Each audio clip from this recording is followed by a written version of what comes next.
Hello, good evening, and welcome to Monkeys with Fire. How is everybody tonight? Hope you're all well. Hope you had a fantastic weekend.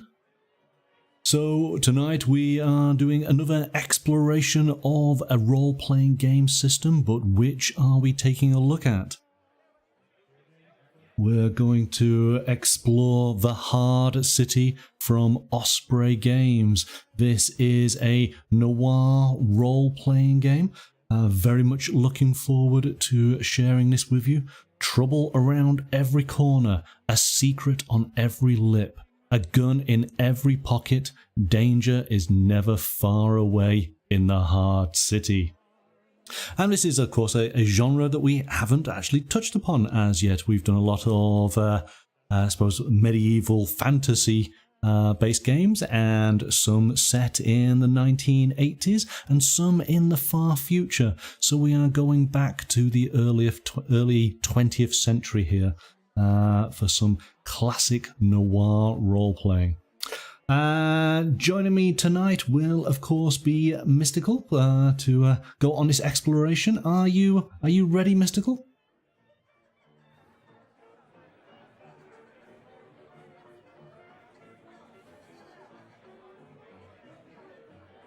You are? Okay, excellent. Before we get started, of course, we always have the caveat. I am no expert at role-playing games. I played Dungeons and Dragons, of course, as I was growing up and into sort of college years, and then I've taken a very, very large break. And now I'm going back and rediscovering, and of course, the role-playing game landscape has changed significantly since I last played. So this is an exploration as much for myself as it may be for you as we discover these new games. If you have any questions, please jot them into the comments or into the live chat, and we'll do our best to answer them for you. All right then, Mystical, let's bring you on in. Good evening and welcome.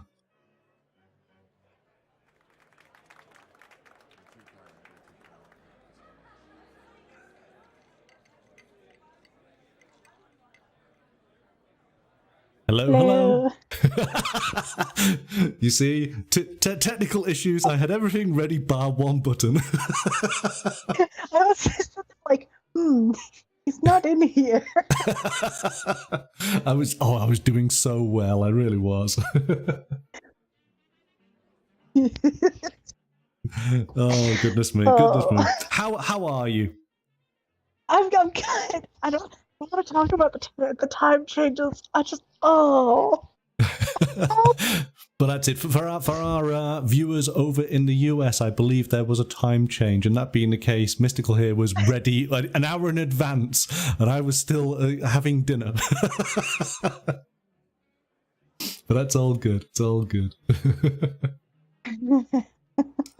Right. So then, let's go to the game, to Hard City. Of course, with the majority of these role-playing games that we've been taking a look at, you can, of course, get the hardback or version of the book. So you've got a physical copy, and of course, they are available as a digital PDF. I'm actually finding it's very useful to have both. Especially if you maybe have a tablet to set the digital copy on, because of course they have a very handy search facility to go through the contents and quickly find keywords, so you can find something specifically within the book, which is very, very handy indeed. But here we go, the front cover. I mean, it's a great start because with that image, it conveys so much, doesn't it? It already sets the scene of what this type of game is going to be. We have, obviously, it's in a black and white sort of style. We have the reporter there ready to catch maybe the perpetrator in the middle of the crime. We've got the detective, gun drawn, with a slightly shocked look upon her face as we burst on in to maybe discover the perpetrator, and it really gets things going, doesn't it? it gives me a very like it's the cover of a very old book that you like you pick Yes. up and you're just like, yeah, this is a good book. Yes, and it looks well worn as well, doesn't it? Yeah. It's been read a lot, which is, of course, a good sign, yeah.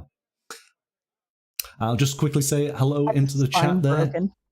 Yes, you can well imagine, couldn't you? Good evening, Roga. Welcome. Thank you for joining us. And hello, Super Sarah. Get this new old book. Yes, absolutely. Okay.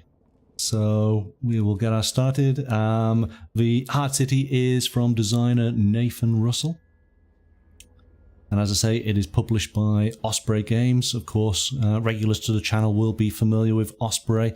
They do the Undaunted board game series that we've played, which we've had a lot of fun with. And also, as part of their wargaming skirmish rule set, they have Frostgrave and Stargrave. To which we did a community challenge, didn't we, last year, which was a lot of fun. So, we have our introduction. Welcome to the city. And we'll skip right past that because we've got to go to Noir. It's obviously, this is the major point of this game, isn't it? The setting. What is film noir? So, as it describes, it grew to prominence in the 1940s and 50s. Distinct use of lighting, deep shadows, disconcerting camera angles, and increasingly risque and convoluted plots. And the mood being visually and thematically dark, with a pervading sense of melancholy, paranoia, and corruption. All good things. All good things. Indeed. The story's Hard City is designed to draw inspiration from the crime fiction and hard-boiled detective stories of the 1930s, 40s and 50s, but in the style and tone that lean heavily on the noir films and detective television shows. So what I found was very handy is it does give us, in the inspiration section here, tells us what sort of films that we should be looking at to get that idea. And TV shows. And I was sort of thinking, what was my sort of introduction to sort of film noir? And I'm going to go out on a limb here. Is Who Framed Roger Rabbit a film noir?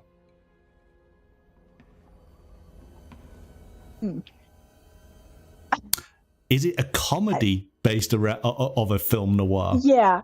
Yeah? I think that's more what it is. Yeah, it's more like mocking it.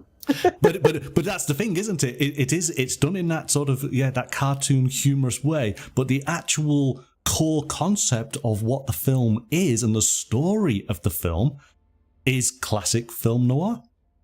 And if you boil it all down, it's and spoilers here for anybody who's not watched Who Framed Roger Rabbit, it's all about property. And property is actually, and real estate is actually a big theme, isn't it, in some of the stories of that sort of era.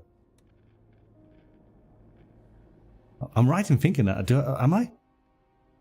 No, I would agree. Yeah. I just thought I was going out on a limb here, thinking, "Oh, I hope I'm getting this right."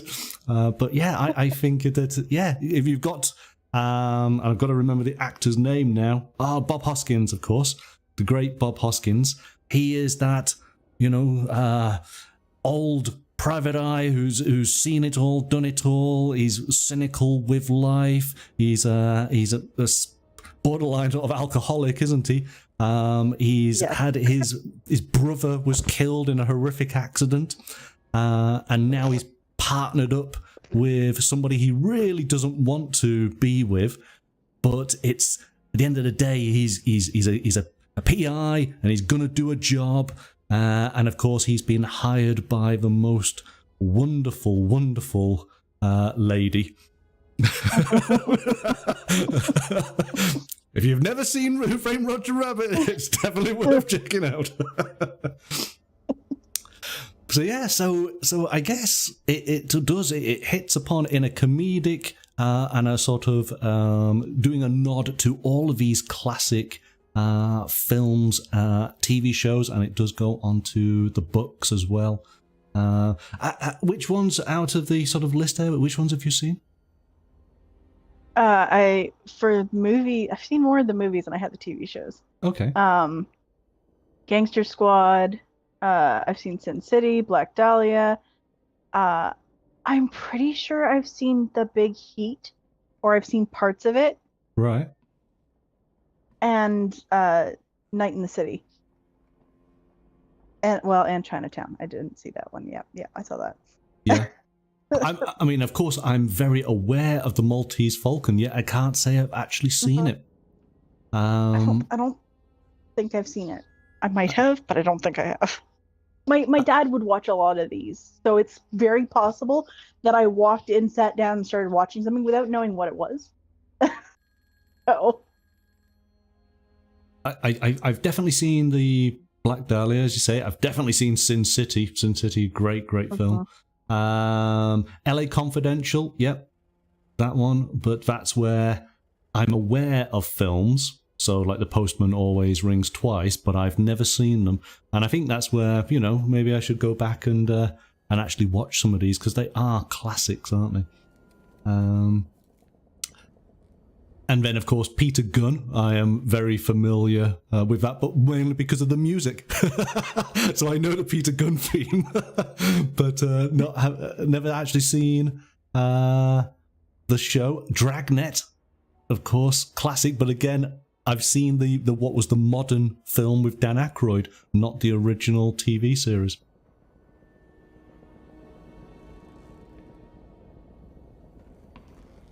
yeah, for TV shows, it was more like I watched those more with my nan, and it was none of these. It was more like Murder, She Wrote, and I love Murder, She Wrote so oh my much. Goodness! Could you imagine a film noir of Murder, She Wrote? That would put Jessica. What was her name? Jessica. This is Angela Lansbury. Jessica Fletcher in a very, very different light, wouldn't it? Dark shadows creeping over it. I mean, they do some episodes like that though throughout the series.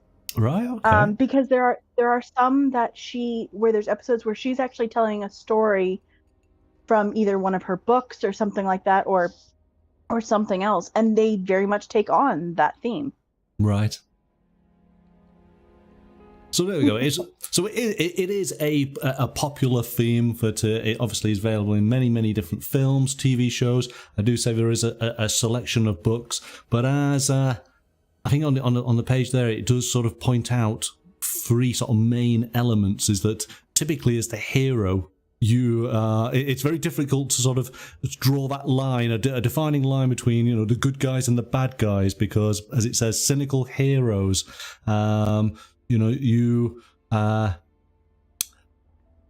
Just going here, it just says here, they are cynical, selfish, and dangerous as the world they live in.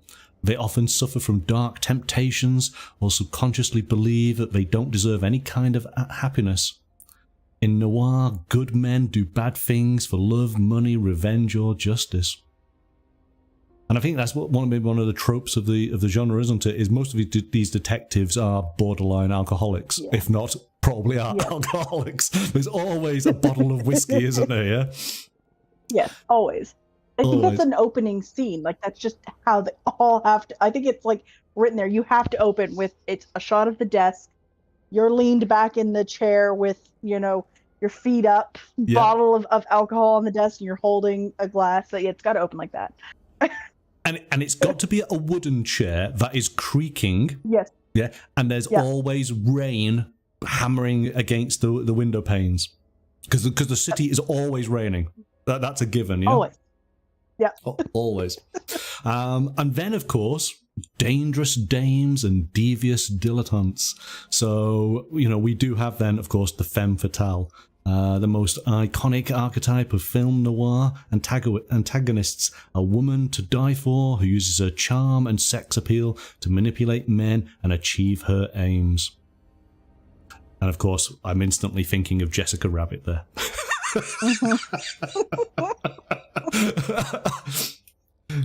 Oh, goodness me. It's funny because a lot of this is, as I was reading it, and that just made me think of the Dresden File novels.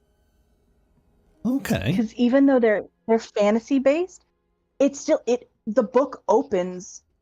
I think it's the first one opens in exactly that scene that we described, where he's a private eye, like private investigator, and stuff like that. Well, I mean, he's kind of a private investigator. He's more of just a wizard for hire, but Right. it has the same feel, and it's like, yep, I very much get this feel. And it's almost like you can tell the author is a fan of this genre and tried to mix that in a little bit with his books. Right. And apparently it's quite a sort of difficult sort of theme to work with, isn't it? You've really got to... Yeah, you've really got to sort of, do a little bit of homework on it, just because it's all about mood. And I guess the other sort of main element is the city. The city is a character in its own right. And whenever I think about the city being a character, it always makes me think of Gotham City. And of course, Batman's world is very dark, but the city is part of it, isn't it? And getting that element is quite important. Having the different zones and again, that sort of, this is where as a GM I think you can really go for it with your descriptions of the idea of the water. There's not enough rain to wash away the filth of the crime off the city streets, and all this really sort of... that's a classic tagline. Yeah, but that's the thing, isn't it? I think as the GM you can really have a lot of fun of great descriptive sort of dialogue, which will help get your players into the whole idea, which is going to be good fun. So it did point out there were some novels here, which again, you can see from the novels, actually a lot of these have been adapted into the movies that we just mentioned. So again, the Black Dahlia, LA Confidential, Maltese Falcon. Again, I am guilty of not reading many of these, so maybe that's something to put on the list. My TBR list is so long. I just... Nope.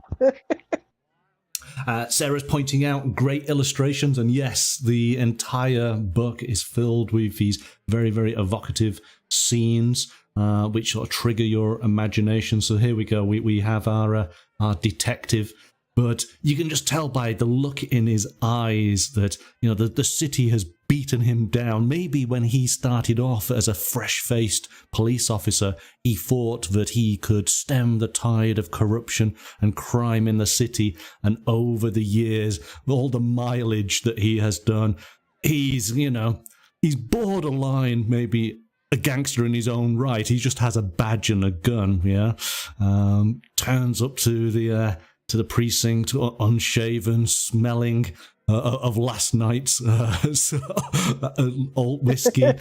He can't be bothered doing his tie. Oh, it's great, isn't it? That's what you want. Okay, so getting into the game.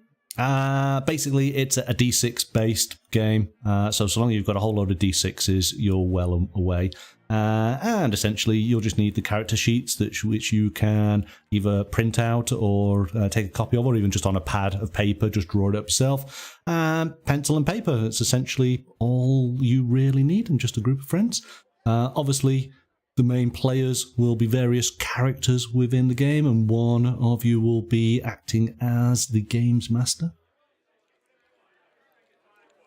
And this is nice. This is what I do like about this particular book, is that it is angled at, if you really didn't know anything about role-playing, it's a nice introduction. It explains everything, which is great, and it's very easy for you to read through and understand. So it's identifying what the players are going to be doing, what the games master's going to be doing.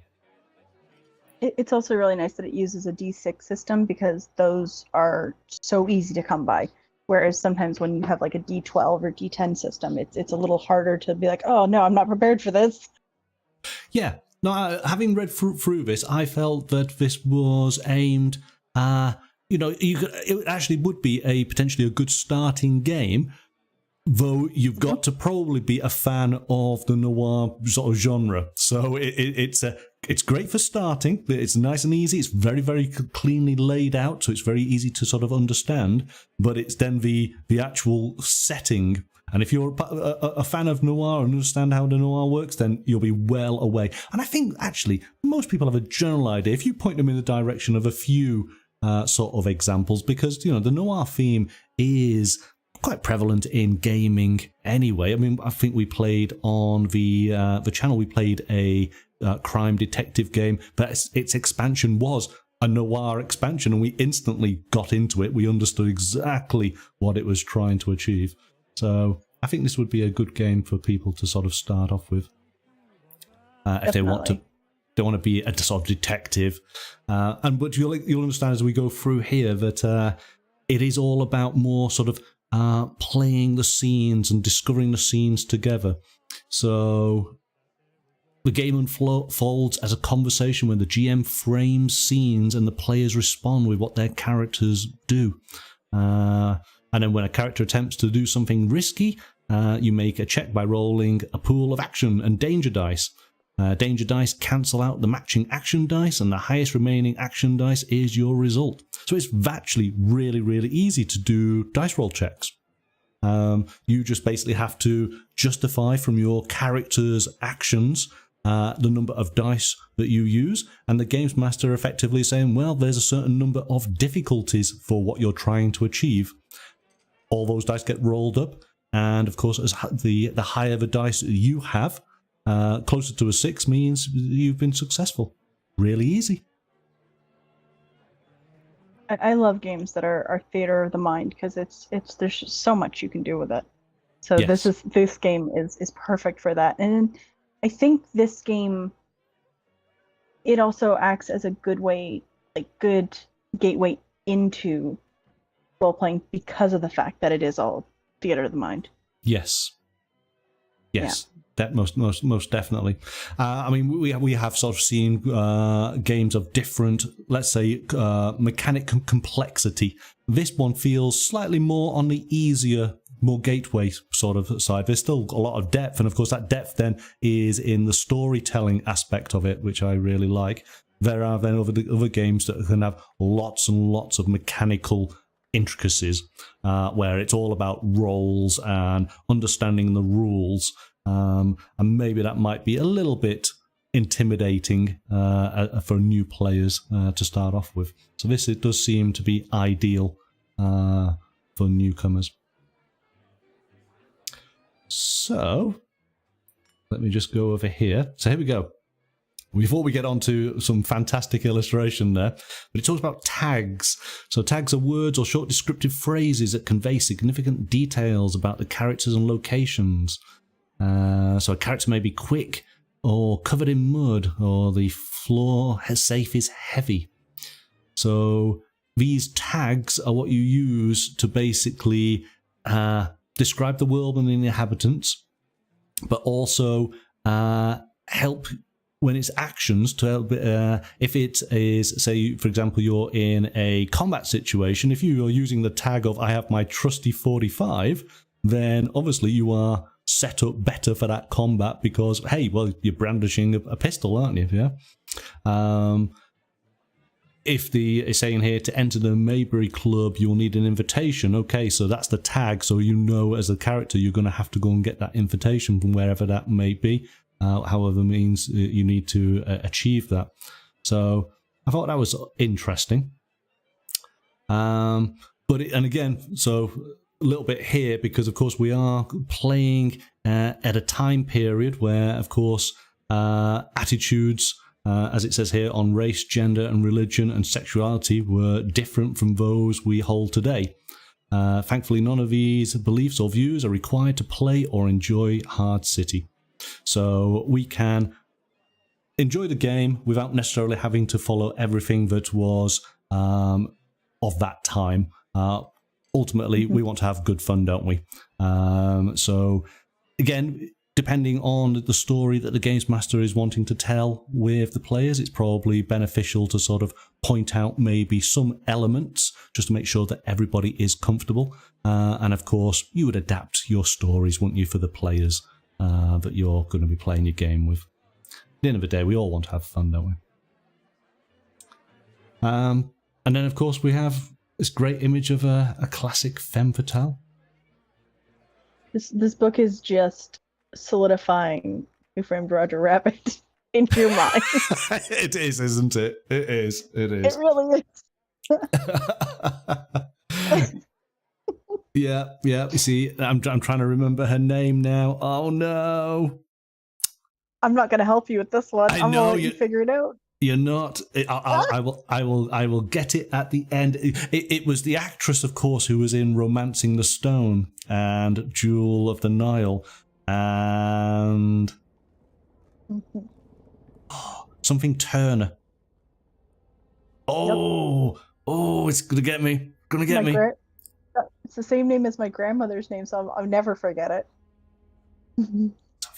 Okay, no, I'm going to get every other actor, Danny DeVito, and of course Michael Douglas. Is it Kathleen? Yep. Yay! Yep, there we go. There we go. Who just wonderfully played the part. Amazing. Okay. So then, creating characters, which of course is the most important part. So we've got basically just 9 steps. So visualizing your character, who are they, what they do, what trouble makes their life more complicated. That's an interesting opener. Choose or create 3 trademarks. Choose 5 edges. Choose 2 flaws. 1 drive. 2 ties. We then give a character a bonus edge, moxie or grit. Choose some belongings, and then round out the character. We have been saying that as we go through these games, at some point we will come back and spend a time on the channel actually creating characters live. So this will certainly be a game that we will come back to revisit and create some characters. But as we're going through this, guys in the chat, if you have any ideas of what character you might create, then write them on in, let us know, share it with us. Okay, so here we go. Again, it does make a good point here that many noir films and detective novels focus on a single protagonist, but we're of course going to have a group of investigators. And I thought that this was something I saw on one of the old Critical Role seasons, where they started off in a tavern, and I thought they did a really clever little thing here, where there's a group of obviously 6 players, but what the GM did is he had 2 players who were partnered up, and they would start the game and they would be doing a little bit of talking, a little bit of role playing as far as what their sort of escapades of the night before were, and then they would work their way downstairs and they would bump into a couple of other player characters, and the group would start to form, and then they would bump into a few more. And I thought that sort of staggered reveal of bringing the characters together, because this is going to be more sort of story driven, those who are not participating will be hopefully enjoying the role playing and the story as it opens up, but each character knew a little bit and had different connections to other characters, and of course they would be role playing this with one another as it sort of developed, and as this party then sort of organically grew, as opposed to I'm just going to tell you what all the backstory is. They were actually working it through, and I thought that was quite neat. Never seen Critical Role, so that was really interesting to hear about. Oh right, no, it's certainly worth just checking out. This was I think it was the first episode of the first season, so I went all the way back. But I thought it was just an interesting way of introducing the players to their characters, but also then to the other players within the group. As I say, as opposed to just putting 6 people all together and having to just talk about what your connections are, they actually played through and met one another, and I thought that was quite neat. So I like it. So here we go. Trademarks. So these are what help define your character, what they can do, and their place in the world. And I felt this was really interesting because, and again, it plays wonderfully into the noir genre, is that your trademarks, you basically have something from your past, something from your present, and then something that you are good at. So your past, present, and a perk, a special advantage, skill or item, or other helpful detail. And it goes through a whole list of them here. So we have academic. And again, I suppose, we might think of these as sort of character classes, but it's more general than that. So, you can create your character and use this as a background, as the background to them. So we've got academic, bureaucrat, button man. I didn't know what a button man was. I love that. I loved that so much. That was like my favorite one. When I was reading through them, I was like, yes. You want to be the button man. You killed people for money. Yep. When I play these games and stuff like that, I am very chaotic. So this was like, yes. This was your one. Okay. Yeah, this was my one. The fact that it's one of its tags is trigger happy. Yeah, that was me. I was like, yes, chaos. but well, here we go. Because that actually is one of the flaws, isn't it? Because as you can see, there's the plus and the minus. Plus, obviously, being positive tags. The minus being negative. So yes, maybe you just don't know when to stop shooting things up. Yeah. There's a lot of glee on your face as you let your Tommy gun rip, yeah? Yes. Oh, very much so. I only know when to stop when there's no more bullets in the gun. Oh my goodness. Oh my goodness.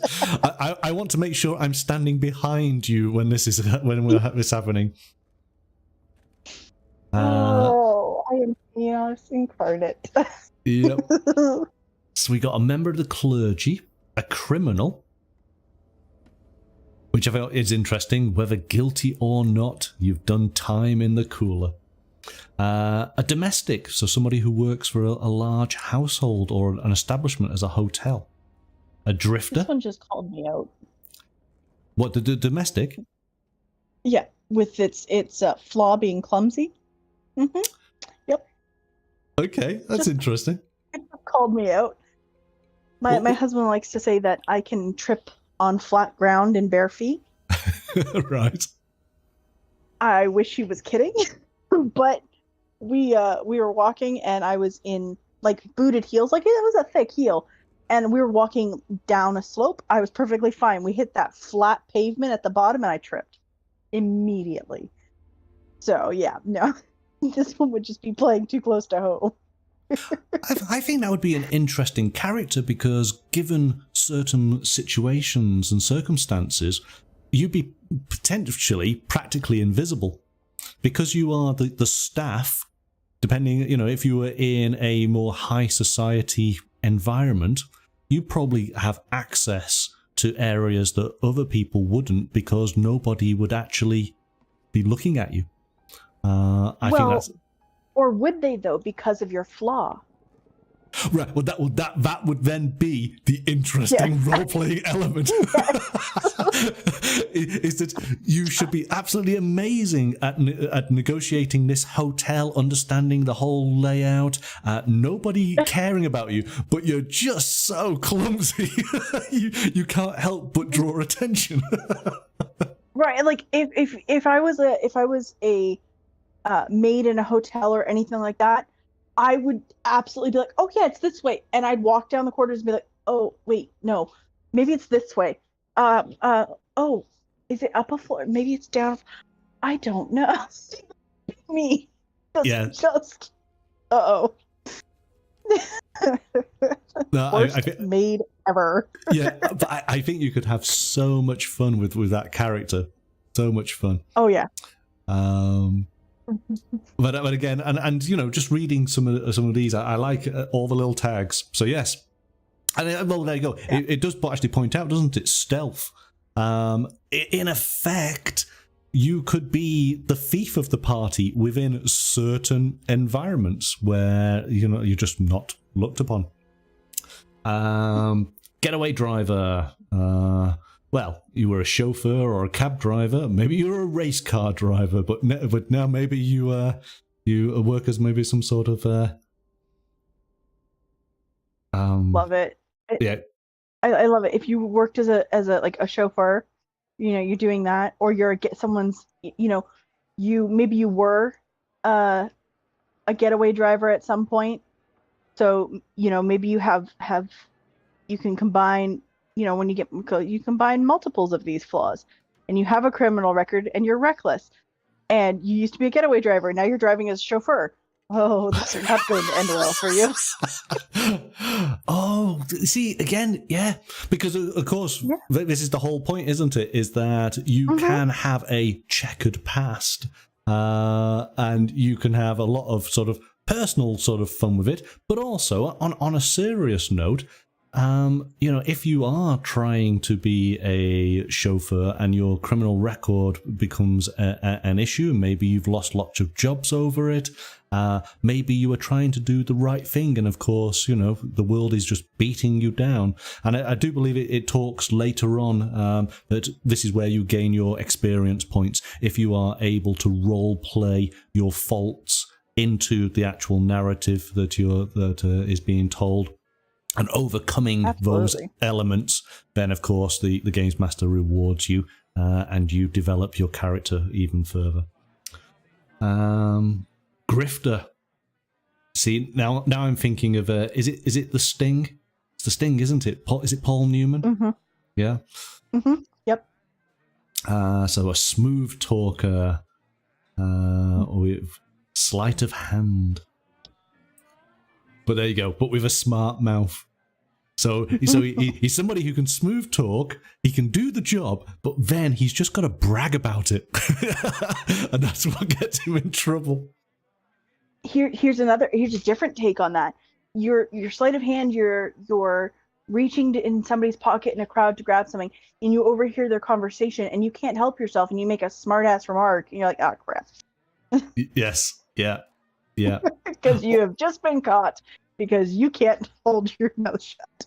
Or maybe it's some sort of low-level goons type thing who are discussing a job that's being done, and they're taking the credit for it, and you're going, but hang on a second, it was me and my team who were doing this. There's no, and it's like you're arguing the fact that you actually were the one who did the heist. Yes.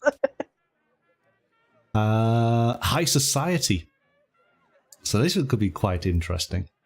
And again, depending on the mix of the different characters that are part of this group, you could find yourself, again, high society with the paired with the domestic character. That could be quite interesting. I don't know. This one to me feels like it's a trope that's done a lot. In a lot of games, it's replicated. It's even replicated in D&D. Yes. Yeah. If you come from a noble background, there you go. Now you're the high society in that, and it's just like you're gonna have to be really creative with this one. Okay. Laborer. Again, I'm thinking of, I suppose, hopefully correctly, like 1940s. I suppose. Well, actually, would it be right? I'm thinking of that photograph, but this is going to be New York, isn't it? With the engineering sort of crews sat out on the iron girders of a skyscraper, looking out at the city, but with their hard hats on and eating sandwiches, just sat there on top of. Well, I mean, you could make it anything, because you could set, like, you could picture, because for some reason I pictured like more like a dockyard. Right. Oh yes. Okay. See? Yeah. So that was the first one that came to my mind, was a dockyard, or like a paper mill, or something like that, like a metal works place where Right. you would have them, walking around, and a quarry, or that's what came to my mind. Okay. Yeah, but it goes all the way as maybe as simple as the gardener. Yeah. Again, you're part of the staff of some large mansion. Maybe your employer is up to no good. Maybe you got fired for no reasonable reason. So okay, so we got these. Neither reason. Yeah, these initial. Oh no, we got more. We got more. If it doesn't. Oh, there's more. There's more. So we got the lawman. You attempted to uphold Yeah. the law as a cop or a private eye. Because again, these are all of our sort of traits from the past, aren't they? Notice that included in the private eye, one of the flaws is hard drinker. Yes. Yeah. Got to be, hasn't it? Yeah. And fired in disgrace. But interestingly, there you go. Personal code. Maybe that can be a flaw, absolutely. Yeah, you're too righteous, too good, and it doesn't quite fit in this city that is more grey than black and white. Well, and a perfect example of that is Batman. Yes. Because he refuses to kill, and because of that code, the Joker is able to wreak havoc. Yes, that's very true. Very true. We got a lawyer, we got a news hound, a performer. So that's where our sort of femme fatales potentially come on in there. A physician and a veteran. So we've got a whole variety of different sort of past traits, or trademarks, sorry, as it's used in the game here. And then we have our present one. So these represent a character's current role or occupation.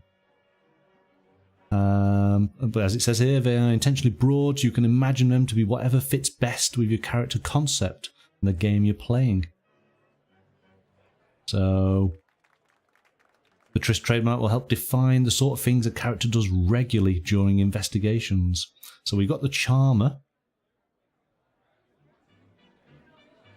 Again, with pluses and minus tags on these. A Defender, the Enforcer, the Finder, the Infiltrator, the Investigator, the Leader. I feel like the Charmer very, very well would fit with the Lawyer.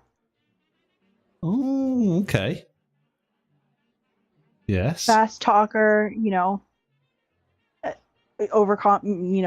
a lot of them can be overconfident depending on their history and that with their cases and stuff. So I know, of course, that the setting is completely wrong on this, but that instantly makes me think of Saul Goodman. Yes. So we want the lawyer who's the charmer, who's a bit sleazy, smart of mouth, and probably a bit corrupt. Oh yeah, absolutely. Yeah, and then we just have to transport him back to the 1940s, and there we go. See, there's so many characters that you can quite happily create, and even though we're looking at a specific sort of time frame and style, but you can grab a character from anywhere, can't you, and just convert them and put them into to this sort of world. That'd be quite a fun one to do. So what do we have? Yes, a defender, bodyguards. An enforcer, so this is your gunmans, your goons. The bounty hunters as the finder. The infiltrators as burglars and spies. Then, of course, you've got your investigator. The leader. So I think that might be interesting. An old your previous was there an option for your past to be? Yes, the veteran, wasn't it? There we go. Mm-hmm. So you could actually be in the war, and then you've become an investigator. Maybe your negotiator. Oh yes, yeah, okay, yeah. So your military background is your starting place, and this is now where coming out of service, you have to find to use your skills in new areas. Researcher, so scientist, and then tinkerer, the engineers and mechanics. See, that one feels like it would be a good fit for the laborer. All right, okay. How are you envisaging that? So you maybe you worked your way up the ranks, right? So you started off doing, because you had to, in order to do a lot of things like engineering and mechanic and stuff like that, you have to have some sort of background in it. So that maybe you were just some person who helped the machines keep running because you found out the cork, you hit it with a wrench right here and it works, type of thing. Right, but right. You get it working when nobody else can, and somebody sees that, and suddenly now you're in a higher position. Right. But maybe that position is not necessarily what you thought it was going to be. Okay. Interesting. Okay. So then once we've had our past and present, we have our perk trademark to represent a broad range of advantages that the character might have. I'm going to stick with my Saul Goodman character. But so let's see which one of these might be appropriate for him. So being analytical, an athlete, having a badge, boiler, a well-maintained motor car. More suspicious. What was that? Sorry. I think him having the badge for him would make him look more suspicious. I think he would. Yes. Yeah. Yes. Being brave. No, I can't see him being brave. A dirty fighter. No. Educated. Yeah, that would work. That does, doesn't it? Yeah. Yeah. Especially educated with arrogance. Yeah. That could be interesting. The everyman. Well, okay, so that kind of does work a little bit with that character, I suppose. Certainly, if the everyman is the criminal fraternity. Famous? No. There we go. We do have the femme fatale. Yep. Heir to a fortune. Huge. Infamous. Knife fighter. Laboratory. Infamous could work. You have a bad reputation. Well, because if you are mostly representing criminals or that type of clientele, you would have a bad reputation in some circles. Which is a good thing in that circle. Yeah, yeah, exactly. That's so very you true. could put a spin on that. Yeah. Yes. Poor impulse control. That's quite cool. Hang on a second. Hang on. We'll carry on, but it's obviously the last one, isn't it? It's absolutely going to be the last one. Yes. Looks, marksman, married to the mob, numbers man, sleight of hand, tough as nails, and then weasel. Yes. Yeah, I think that our Saul Goodman character's got to be a bit weaselly, hasn't he? As soon as you made that connection, that was the character you were bringing. I was like, oh. Don't say it. Don't jump ahead. Don't jump ahead. Don't jump ahead. Yeah, no, he's got to be a little bit weaselly. A little bit weaselly. Yep. See, I can already imagine him. So he's going to have a scruffy suit. He's going to have cigarette stains on it. He doesn't necessarily need to be drinking, but he'll just have that constant smell of nicotine about him.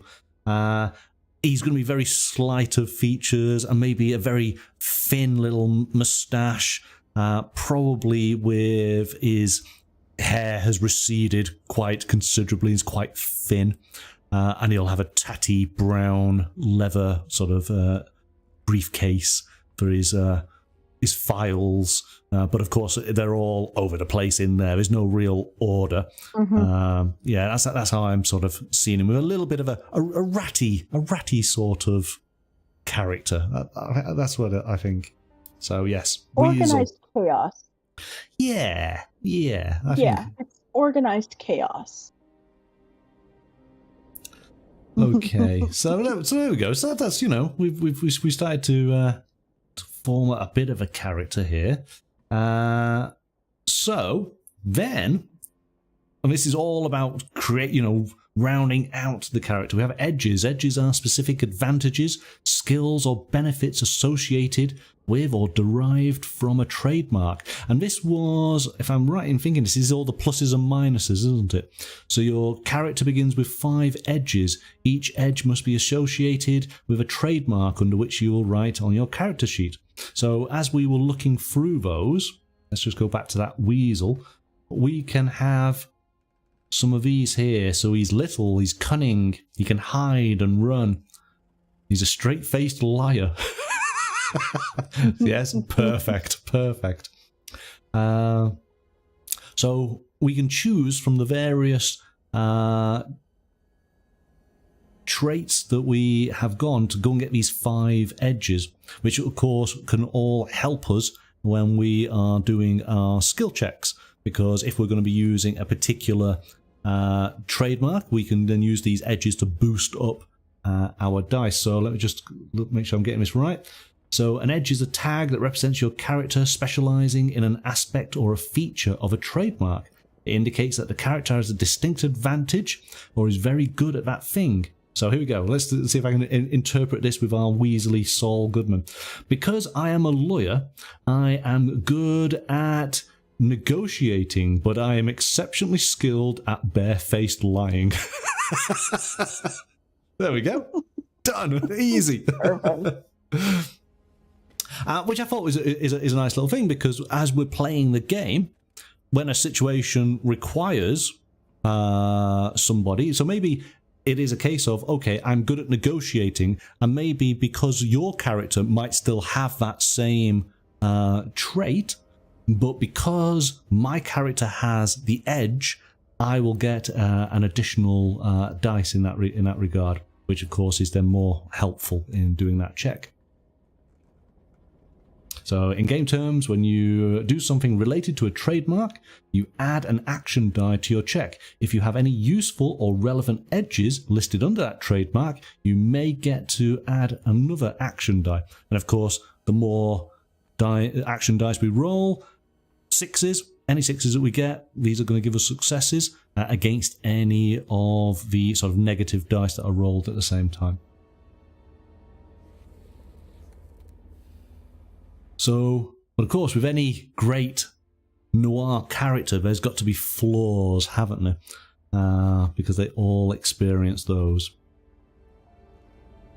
So flaws provide opportunities to draw a character's background into play, introduce new challenges, and help them make them feel like they have a life beyond the case they are currently working. So each trademark has a list of flaws that reinforce or contradict features of their past, present, or perk. Yours is number 12. Number 12, number 12. Greedy. Your desire for wealth and personal gain rules your behaviour. I guess, yeah, I suppose Saul's character, he was quite greedy, wasn't he? He was definitely selfish. Is selfish in there? Yep, selfish is there. Number 25. 25? Yep. There we go. I think I would definitely see him as being as a selfish character. So which of these flaws do you think that you would include in your background? It does say write 2 interesting 30. flaws and weave them into your background. 33. 33. Overthinker. You are indecisive and worry about your actions. Definitely. Right? Oh, wait. That's how I already am. Hey, play what you know. No, there's a good selection, and of course, what this is going by is the D66. So this is rolling 2 D6s, one being the tens, one being the units. So there are a few more on the next page, I believe. Go on, what have you seen?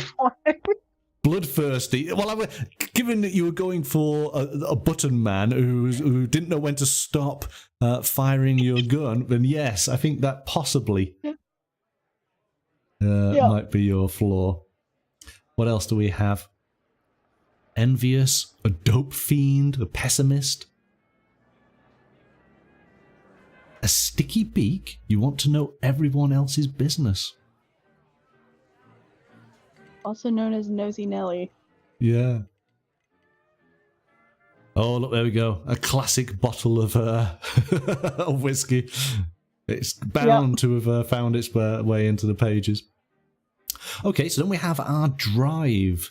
The drive is what motivates our characters to stalk the mean streets of the city and put themselves in danger.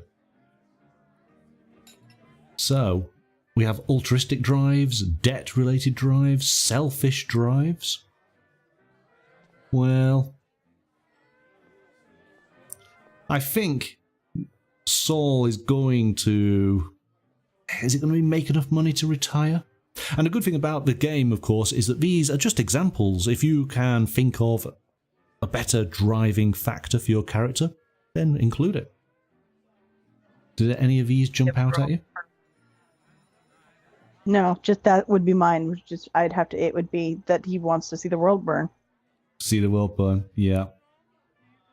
Yeah, yeah. Okay. Oh, have I gone back? Yeah, there you go. Okay, so ties. This is interesting, and this kind of works a little bit with what I was sort of describing from the Critical Role adventure. So ties are pre-existing connections and relationships between players and characters. So you could create links with the various players. You don't have to be linked with every single person, but it's nice to have some sort of crossovers. And of course, you can then have those links with actual places as well. But there are positive ties and problematic ties. The last one on the problematic list. Do you think everybody has this problematic tie with you that you are just too trigger happy? Yeah, I think so. Yeah, that might be it. Yeah, am I the problem? I think you might be the problem. Am I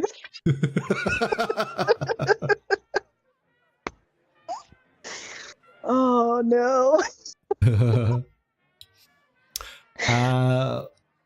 We then have Moxie and Grit. So Moxie represents the character's luck and willpower, while Grit is the character's toughness and ability to survive harm.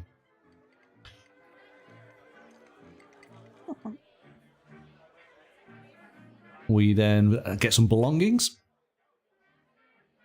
And so, as it says here, in Hard City, belongings are a storytelling tool. There are no detailed statistics or rules beyond a few helpful tags and common sense.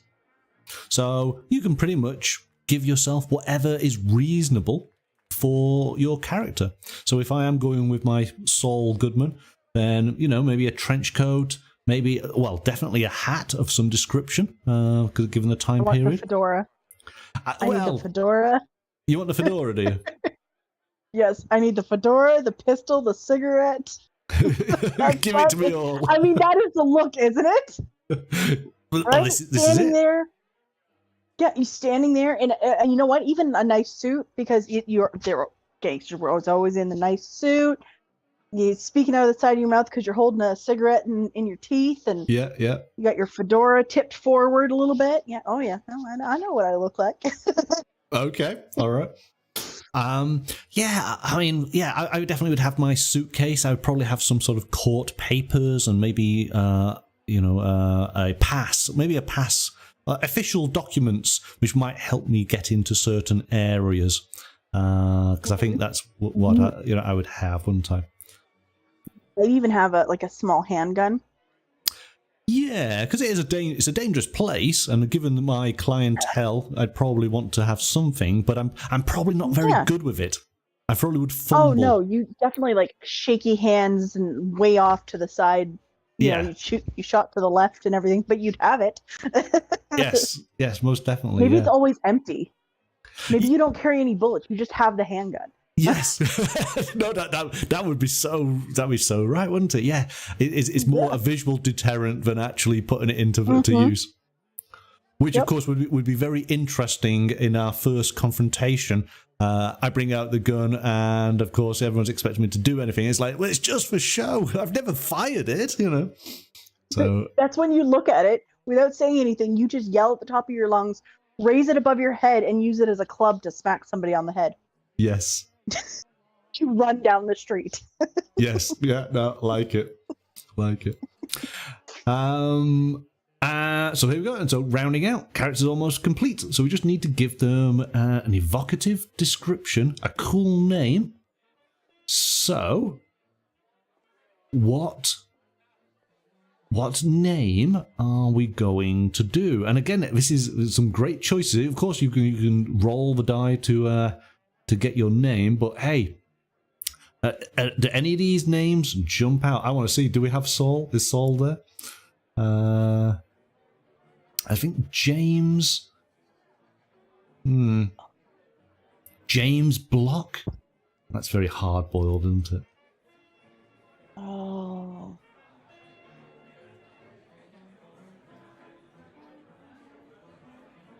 See, if I was going like the investigator route, I have to be named Harry. That I just have to because it's my favorite. For the Dresden Files, that's all I can think of. But for my little mob guy, oh man,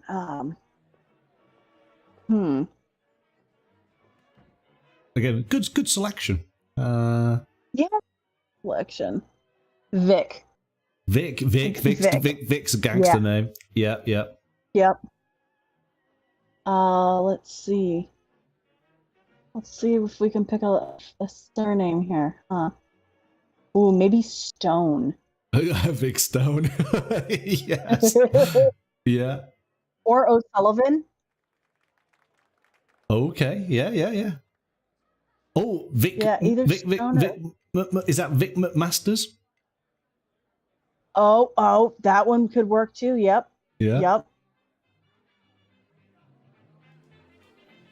Yep. Mm-hmm. Vic I think Garcia. I like Stone though. Vic Stone, yeah. Stone's I think I like Stone. Yeah, Vic Stone. Let's see what's on the other page because there's bound to be a few more.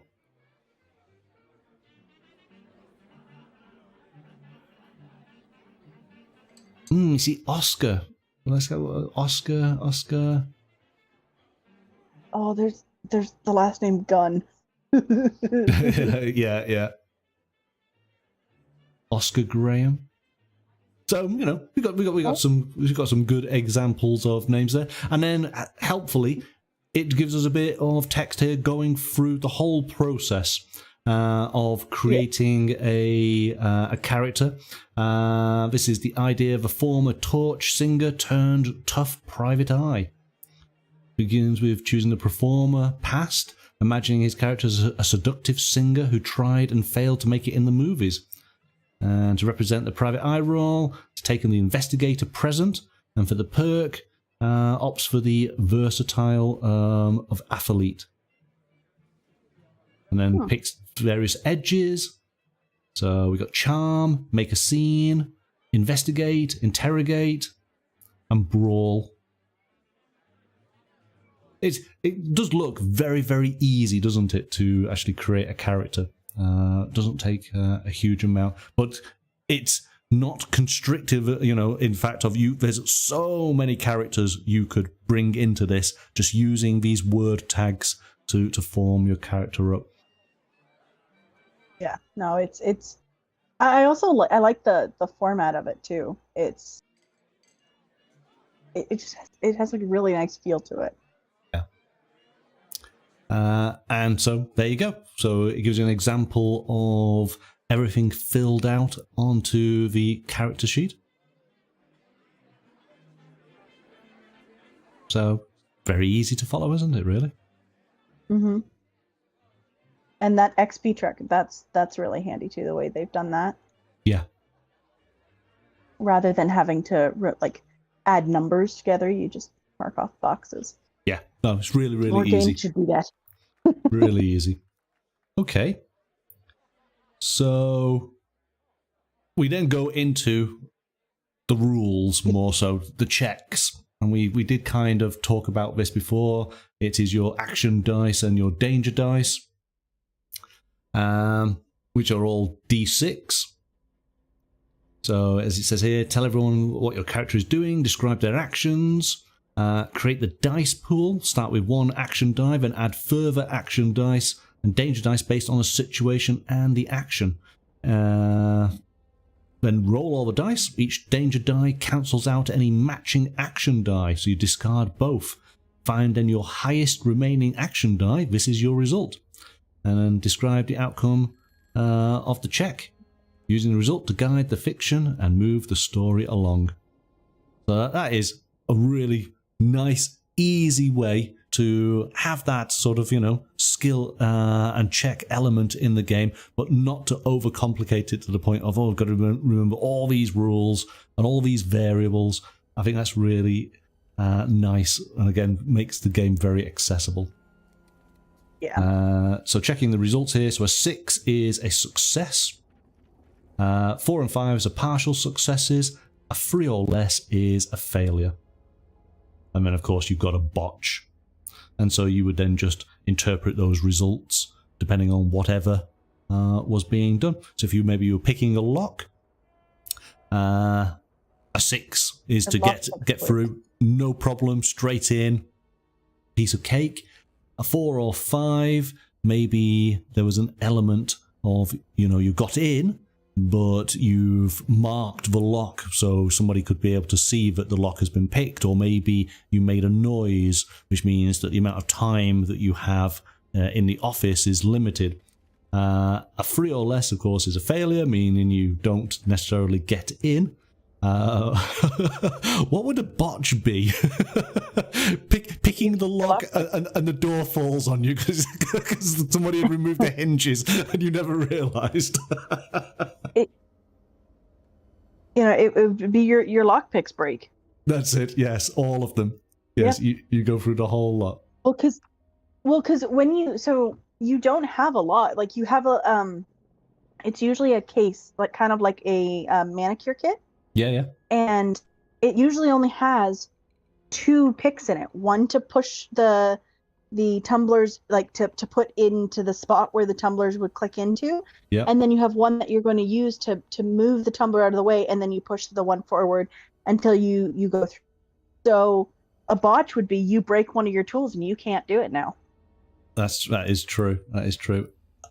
And you know so much about picking locks. Well, what are you not telling us? Don't ask me. Don't ask me why I know so much about this.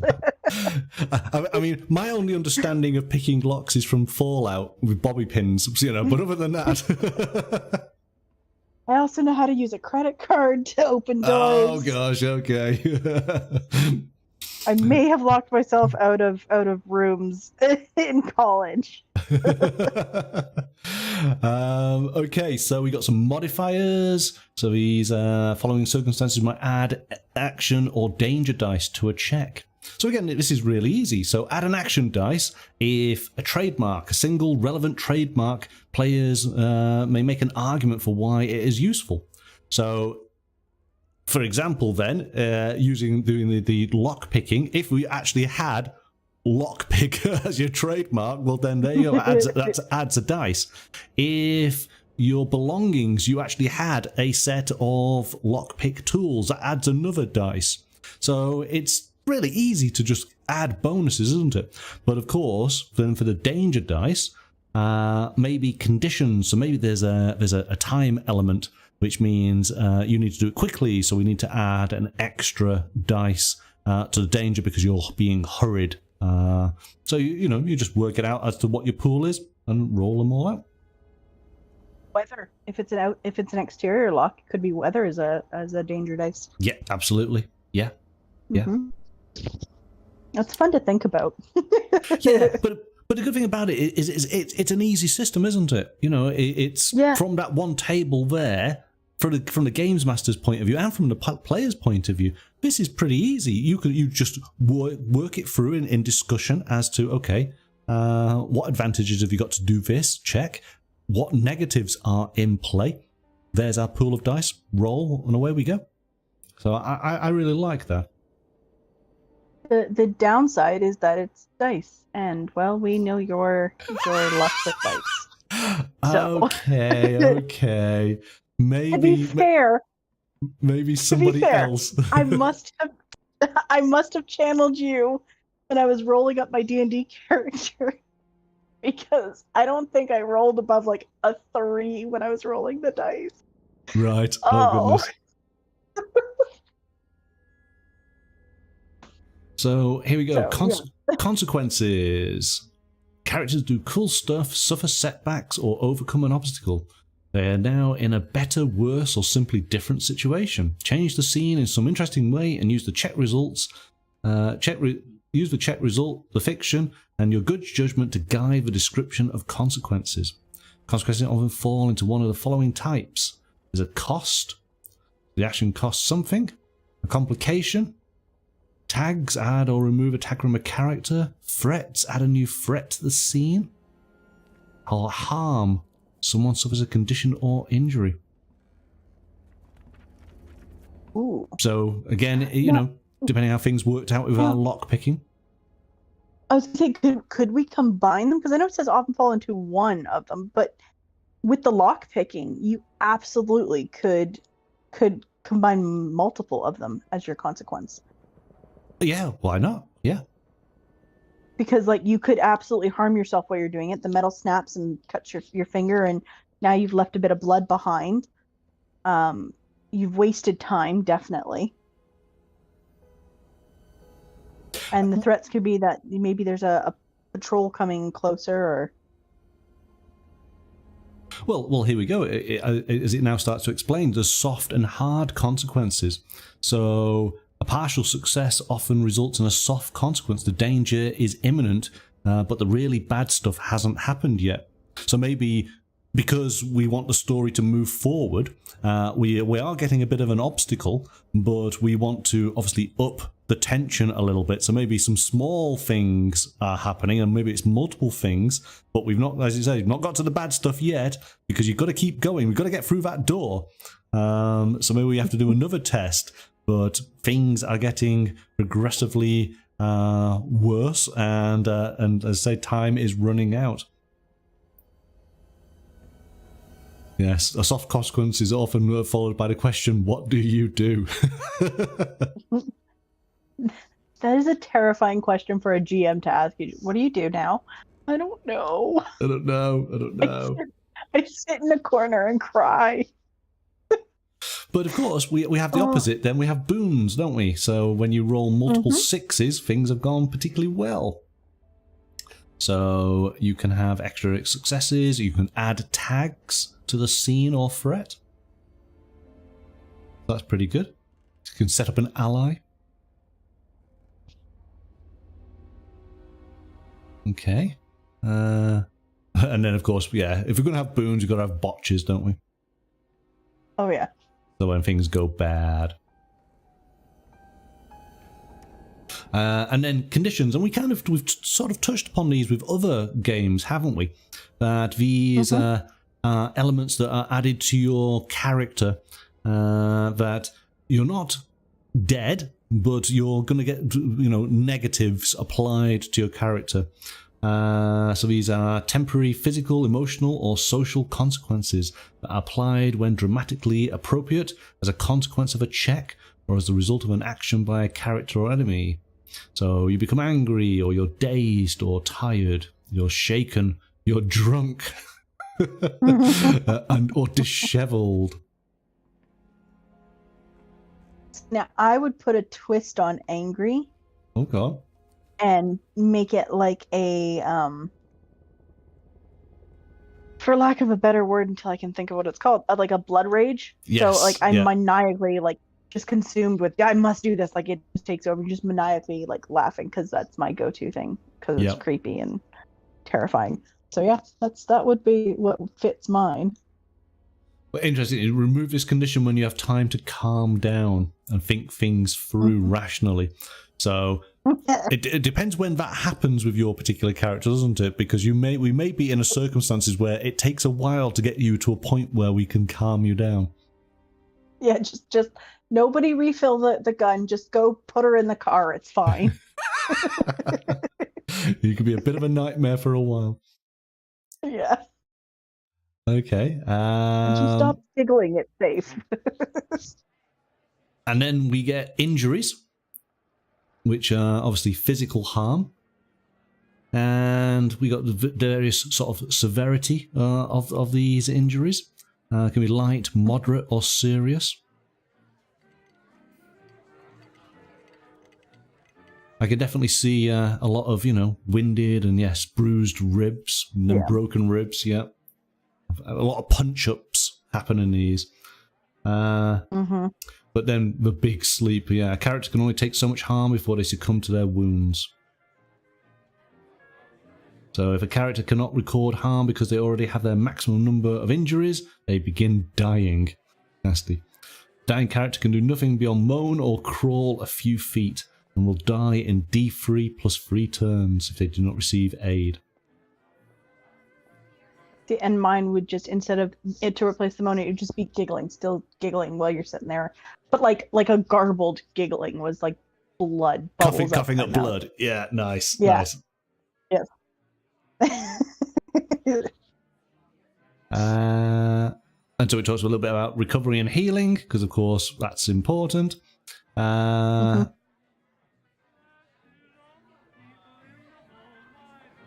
then cinematic healing. So you can still have those injuries, but of course you're able to get past them just a little bit. Yeah. Yes. No longer as troublesome to the character. Yeah. It's more like realistic healing. Right. Like you're safe, you're stable in that, but you're still like, it doesn't just, oop, it's gone. You put a band-aid on it and it's healed. It's more okay. You're still kind of under the influence of these things, but you're good. Yes. Yeah. Because all the characters in the movies, they heal off screen once the movie is finished. Yeah. But they've got enough energy in them to still keep going until the last act. So yes. And see, this would be when you have that brooding PI looking like walking out from shadow, and he's got the band-aid across his forehead, yes, or he's got the butterfly stitches across his scar along his cheek or something. Yeah. Yeah, no, most definitely. We then talk a little bit about Moxie. So when things really hit the fan and you need nerve, determination, and a little serendipity, that's what Moxie is for. Moxie represents a character's focus, willpower, and luck. So you spend it and regain it throughout a case. So you can get it to demonstrate expertise, add a little look, take a breath, and do a voiceover. I thought this is add an interesting or helpful detail to the scene by narrating what your character notices, remembers, or thinks, like a voiceover in a noir film. This might reveal some helpful information or introduce a useful item or contact. Such details might become tags, complicate or improve a situation, or add an action die to a check. A voiceover cannot contradict already established facts, and the GM has final say over whether the declaration is appropriate.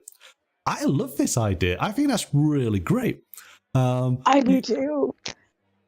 Something along the lines of, things are going really bad. You spend a Moxie, and it was at this moment, as I started to see my life flash before my eyes, that I realized that I had actually loaded my small pistol into my ankle holster.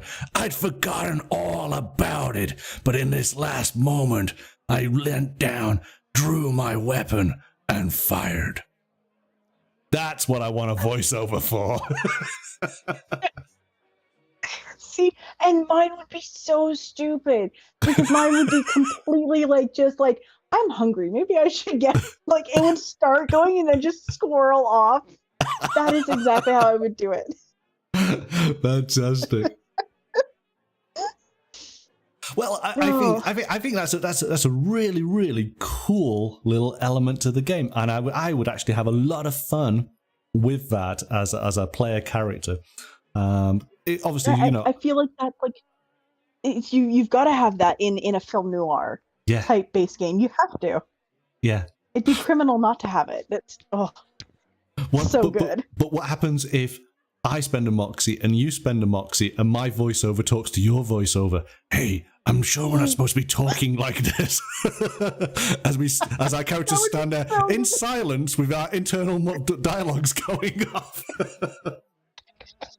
And then, like, because mine would absolutely be like, "Are you hungry? Do you want to go get a sandwich? Maybe we should just go get a sandwich." Yeah, love it. No, I think that's a great addition. Very thematic, and you can have a lot of fun getting yourself out of trouble with some very creative voiceovers. Yeah. But if you don't want to take the moxie route,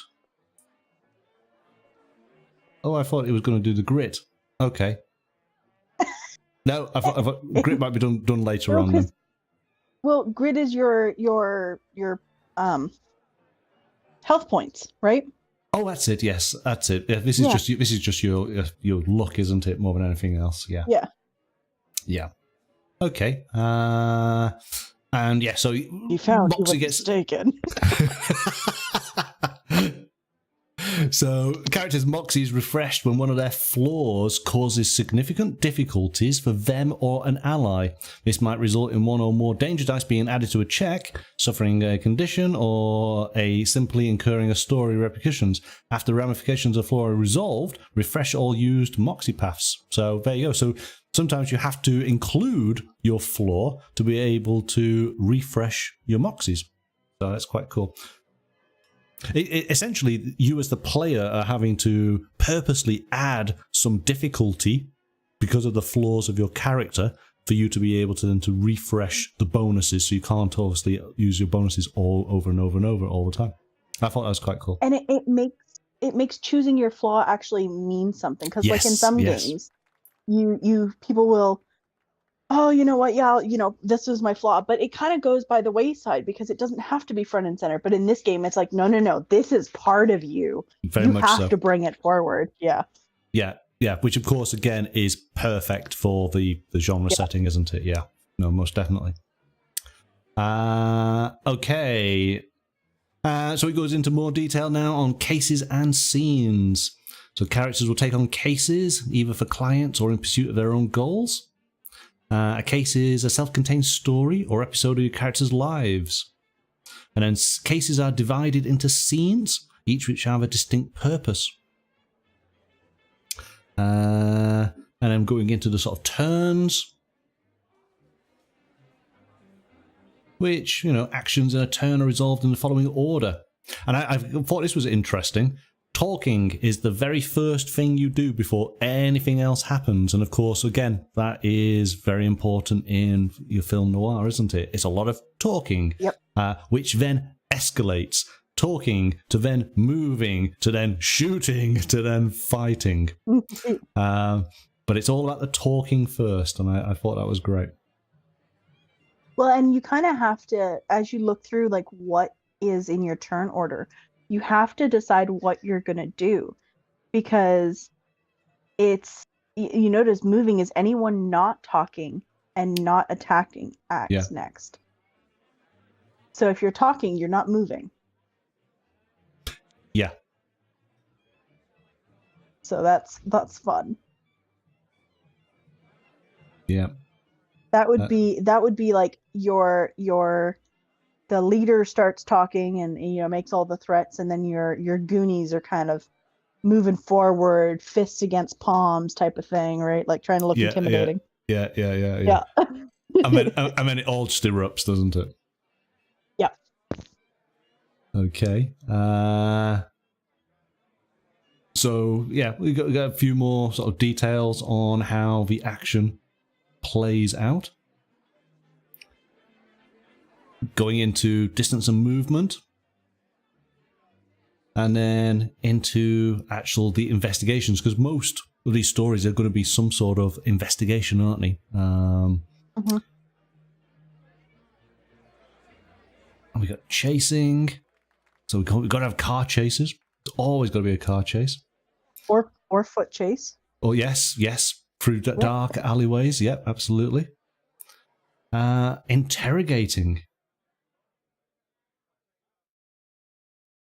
So here you go. When you want answers from somebody and they resist your efforts, make a check. Use an extended check to play out the interrogation where both sides could potentially suffer emotional harm or give away more than they bargained for. Achieving 3 successes during an interrogation means you learn what you need, or at least gain some useful information.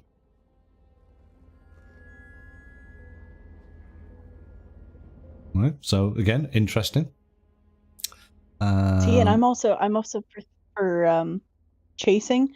I'm also thinking, especially if you were doing like the investigator or something like that, you came across a gambling den and you're running through like the basement of a hotel, or you run through some sort of business and out into the streets and everything like that. That's what came to mind for that. Right. Yeah.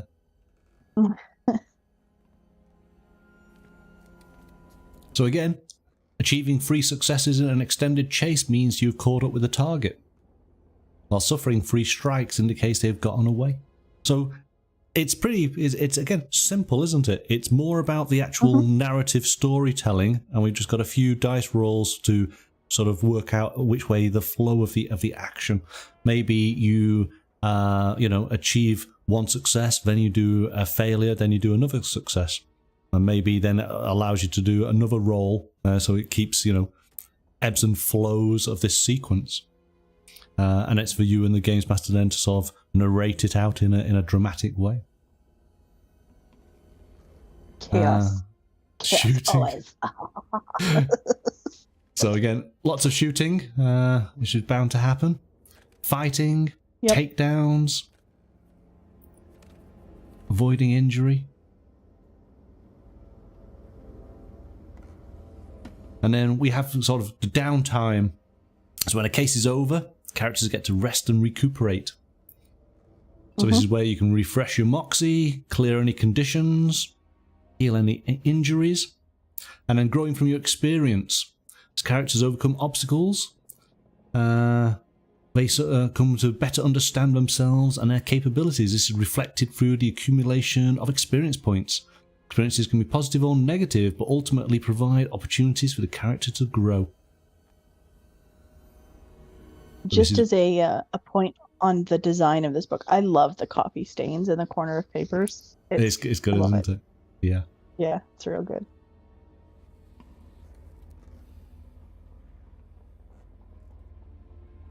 So there's a number of conditions here. For mark XP for each of the following that implies. So on the case, characters earn 1 experience point for participating in a case, no matter the outcome. If it's successful, tick the XP box. Knowledge. Did your character learn something new about the city or its inhabitants? Discover an enemy's weakness or learn of some tragedy. The drive, if you made some gains towards your drive or took significant actions inspired by it. Ties, did you engage with other characters in an interesting or meaningful way? So this is where the ties at the beginning, if you're able to deal with those elements, then you're going to get some XP. Did your character suffer great physical harm or social or emotional danger? Okay. If so, check the box. Check the box, absolutely. So whether you tick or cross an XP box will often depend on the characters, their personality, and the specifics of the case. So this is the advances. So when you have marked 10 experience points, you can take an advance for your character. An advance allows you to do one of the following during the downtime. Choose a new edge, improve your moxie, improve your grit, write a new trademark.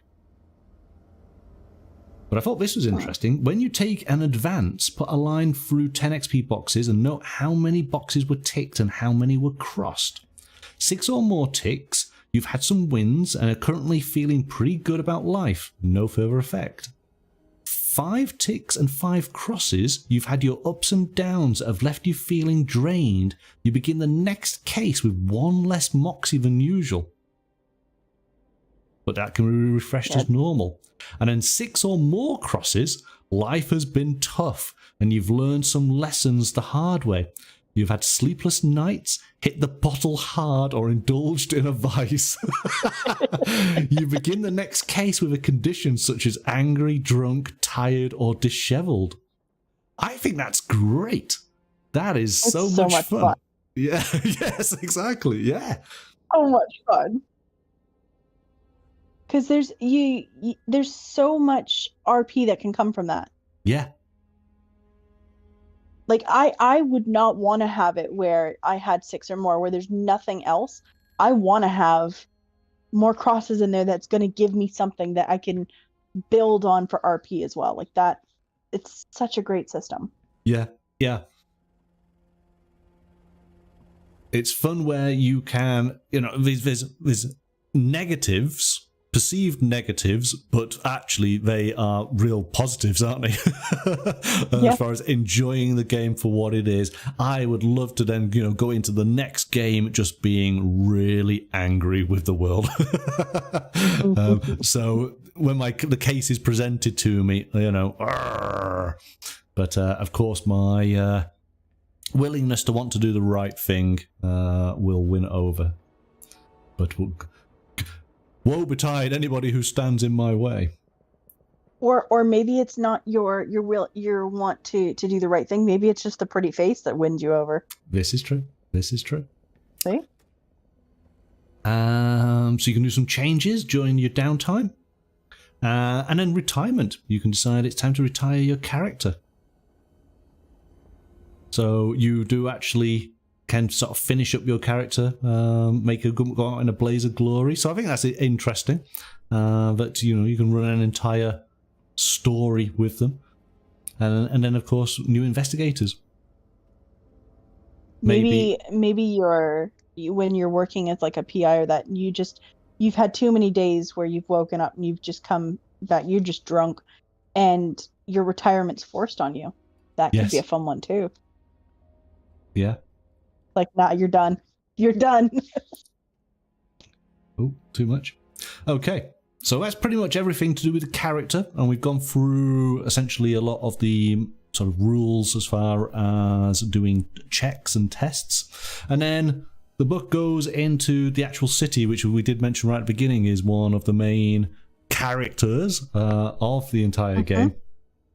And it's helping players and games masters to understand a little bit about what the 1930s to the 1950s were like. As it says here, that this chapter of Hard City presents you with the sprawling, nameless metropolis circa 1946 as a foundation for your stories. It's a sandbox setting inspired by a multitude of books, films, and shadowy photographs, sketched with enough detail to get you started.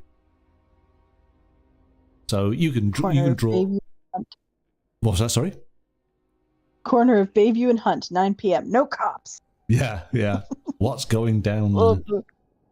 Yeah, just the little markings in the bottom. So we get a little bit of history. It gives us a little bit of background on what life is like in 1946. We're getting some ideas of what cost of living and belongings, what it costs for a gallon of milk. Is that 67 cents? Yeah. Is that 3 cents for a daily newspaper? My goodness. Wow. Oh my goodness. A gallon of milk costs more than a shot of whiskey. I think that's why. That's not. I'm going to go typical. For the whiskey. Well, but that is typical though, because if you're in the city, you have to the way you got your milk was that you had to have somebody was employed to go out to the farms and pick up the crates and glasses and something, the supply, and bring it in. So if maybe something's happening that people are stopping that, or they've decided no, it's too dangerous to come into the city and drop off stuff, then yeah, you're not going to have stuff. So yeah, it's going to be more expensive. Yeah, and whiskey is just as easy, isn't it? Yeah. Oh, here we go. Your broken lock picks is going to cost you $10. Oh. Okay. Don't want to be breaking those anytime soon. Nope. Do not. Oh. We have here we go. $5 for a fedora hat. I'll have one of those, thank you. It's worth it. Yeah, definitely. Not too far. Vehicles. We can have what's that? $1,000 for a car. $20 for your trench coat. Yes, yeah. Yep. We got some weapons. Pistol. $25 for a revolver. And then Yep. Tells us a little bit. Oh, go on, what have you seen? What have you seen? Look at my submachine gun. Oh, I definitely didn't pay for that. I stole it. I stole it. You want to pay that $165? No way. No, I stole it. So it talks about getting around. We've got the Golden Circle Cab Company, or Prestige Town Cars. I like the idea of getting a cab. Follow that car.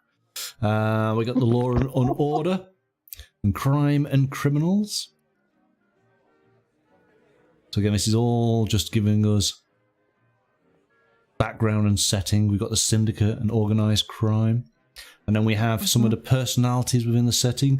And these, of course, are all just inspirational placeholders. You, as a GM, can change these to be whatever you require for your story. We got the mayor, and we got I love it. Film Quincy stars. Bloom. I love it. Quincy, editor of is that the Morning Chronicle? Yep. Madison York, an up-and-coming film star and current talk of the town. Now, see, Quincy Bloom, or whoever you make, that could be a really interesting character, because he would either be very protected or threatened a lot, because he makes or breaks a reputation. This is true. Yes. We have some troublemakers. Madam Laura. And then Vic Bronson. Yeah.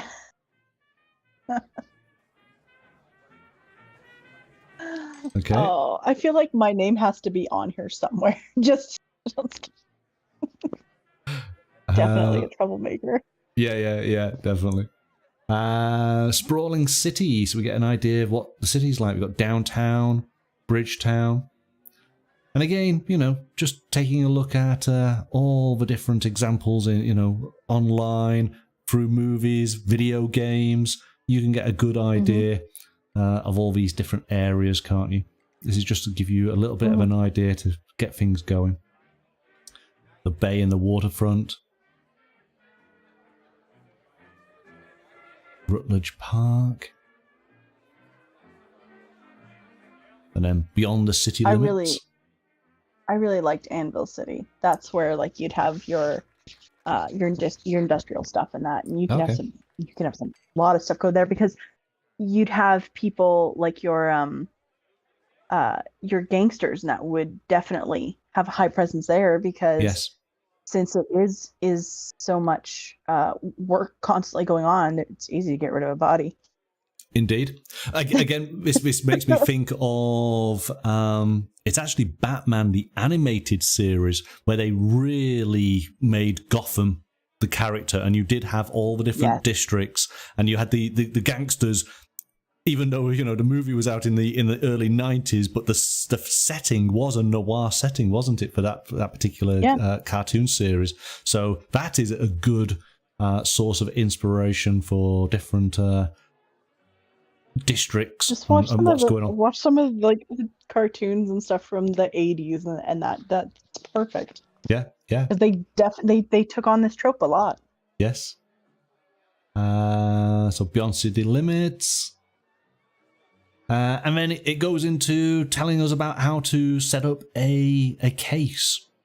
And I suppose this would, just take a little bit of reading just to sort of, get it all in your mind and start laying it down on paper. But as it says, here you go, keep it simple. There's no need to get particularly convoluted or tricky with your mystery planning. An investigation with just 2 or 3 steps between the hook and the showdown is often more than enough material for a few hours of play. And that's probably a good idea.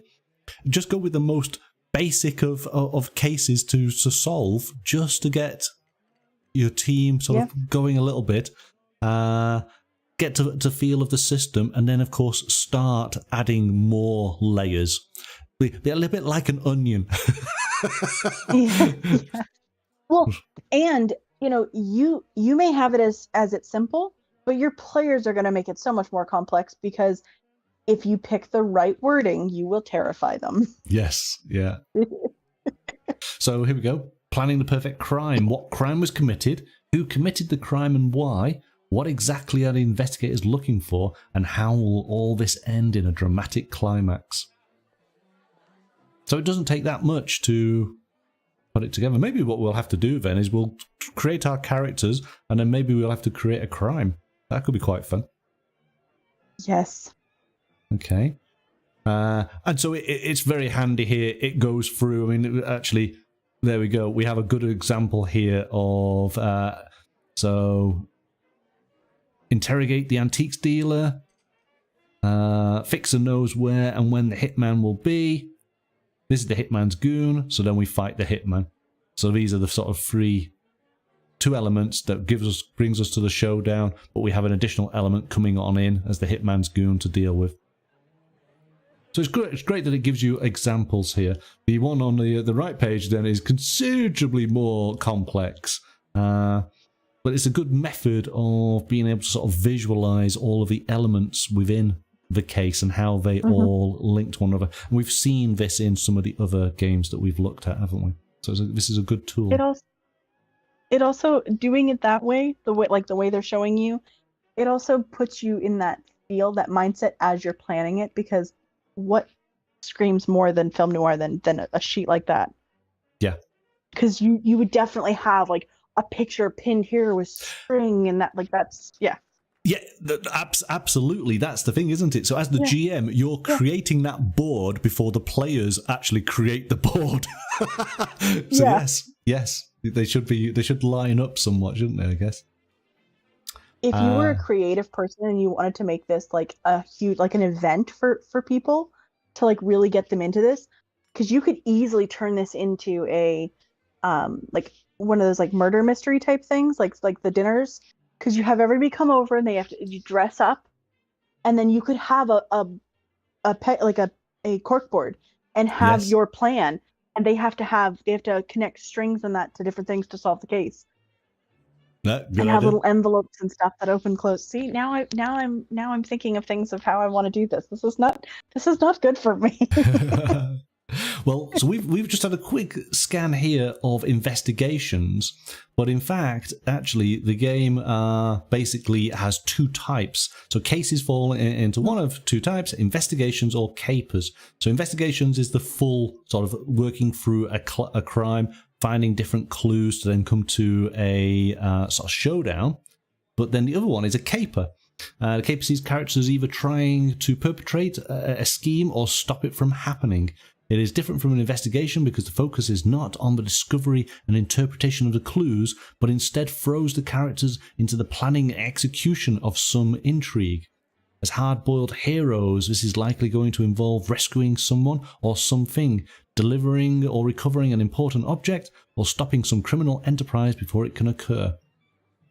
So, capers are obviously a lot quicker, right to the action, aren't they? Yeah. Which again could be a great way to get started with this game, is like keep it short and simple. So yes, capers don't need to be complicated. They left out the extra S in that.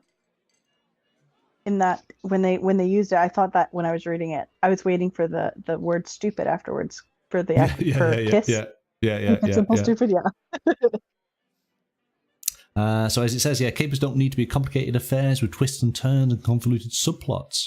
In fact, you are better off keeping things relatively straightforward, as nature of the checks will throw up all kinds of complications as you play. Keep things simple. An objective, an obstacle, and some motivated characters will see you through most jobs. So again, keyword being most. True. Depends on your characters, doesn't it? Yeah. But I like that. And then here we go. We get a case generator. Yes. So this is so much fun. Basically, I love tables like this. I love them so much. We roll our 2d6s. We have a whole variety of different crimes, different victims or culprits, and different motives. I mean, that's just great fun. Oh, it's so much fun. And then, of course, we can throw in a twist just to complicate things a little bit. And then having a MacGuffin, which of course is just brilliant. Yes. I mean, I suppose, is this the Maltese Falcon? Is this? Let's just have this item in here, but everyone's just chasing after. So object MacGuffins or people MacGuffins. And then campaign frames. So why do characters work together or to solve crimes, uncover mysteries, and engaging capers? Through a combination of protagonists are thrown together through a combination of bad luck or poor choices. So this is where obviously poor choices. Yes, poor choices. So this is where you'll do a multiple cases or investigations. Yep. Wrong time, wrong place. Private eyes, operatives. Oh, is that a falcon there? It looks like one.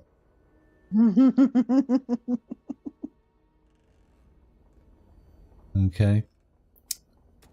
And then artwork is stunning. It is. It's great, isn't it? Gives it some final info for the games master, giving advice on the creation, running the game, getting the most out of your scenes. So these are all just good, helpful GM advice. Essentially, everything that you've previously read, this is now just going into a little bit more detail and sort of talking to you from an angle of, well, you understand it to a reasonable amount. Okay, let's just dive in just a little bit more, just answer some of the questions you've probably already got in the back of your mind.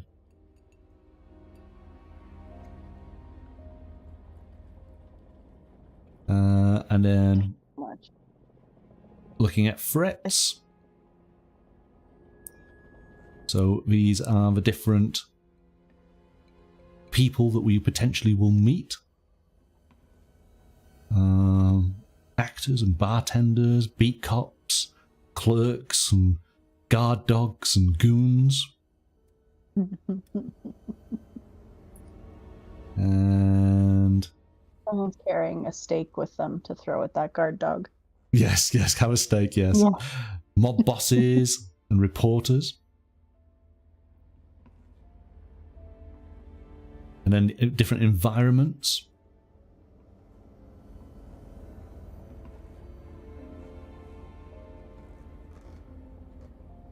And then we're going to stop there because the book actually has 2 cases at the back, which goes through the whole process of basically for the games master to be able to play with their players. So we won't ruin them. You can see when I actually go back to the contents here, so we can just get the names, just get it right. Oh, wrong one. Go back. There we go. So yes, we have engagement with death and case in at the deep end. Then there's a glossary of terms. We've got a character sheet at the back, which you can print out for your characters. So there we go. That it's really fun. It looks so much fun. It does, doesn't it? Again, I think that the setting does a lot because it does trigger your imagination. I think for most people, they've got an understanding of what the sort of the noir setting is all about. At the basic level, you're a private investigator, aren't you? and you just, you're probably, as we've said, a borderline alcoholic. But I think it's a wonderful sort of time period to explore, where there's technology, but only to, a certain degree. There's a lot of, footwork, isn't there, having to be done. You can't just go on the internet to go and get your details. You'd have to go and get your assistant to maybe go down to the police station to go and ask certain questions, and then bring that back to you. There's all that time element. Everything takes a little bit longer. And you depending on what information you're trying to get, maybe you tell her, maybe wear the little black dress. Because, it's of that time, isn't it? But again, it's totally up to you and the players, whether you want to go lean into that or not, I guess. Well, and you think about it though, like if you were sending her down to get information that maybe they're not likely to hand out, you're gonna want her to use what she can. And I mean, there's probably a reason you hired her. Possibly so, but maybe my detective just wanted the company and just somebody to talk to. Then he would have gotten a dog. maybe she's the one who keeps him in line. She's the only one that actually he listens to. Well, then maybe it's her idea to put on the little black dress, nice heels, and go sit down and be like, "Here's the information." You couldn't get it, but I did. This is true.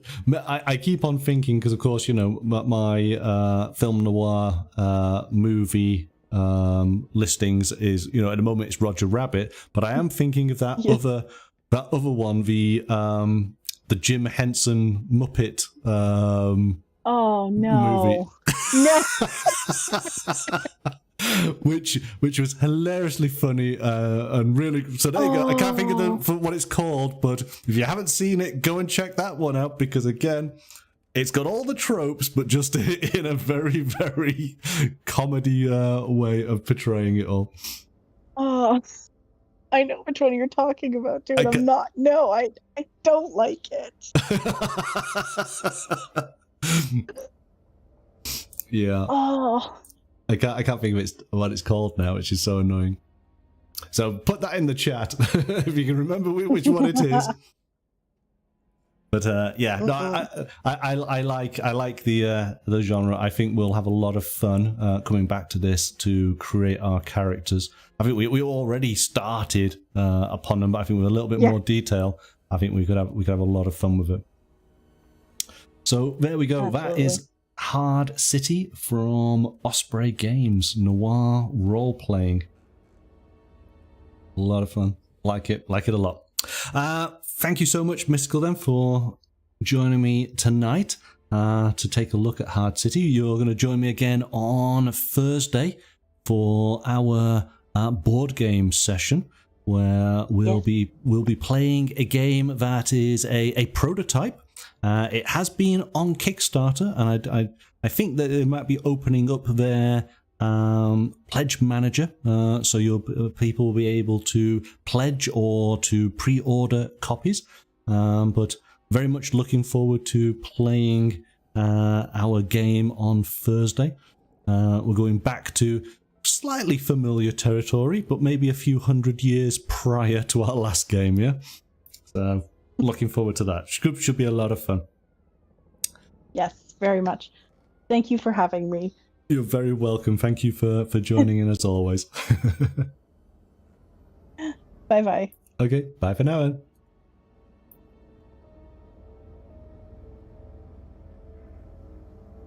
Okay, thanks to Mystical for joining in on tonight's exploration of Hard City from Osprey Games. I do like it. I think it's a good game there. I can't wait to create my character and create get the idea of maybe a caper that we can work on. I think that should be a lot of fun. We will be back on Thursday evening for our tabletop board game session. Do join us for that from 7 o'clock GMT.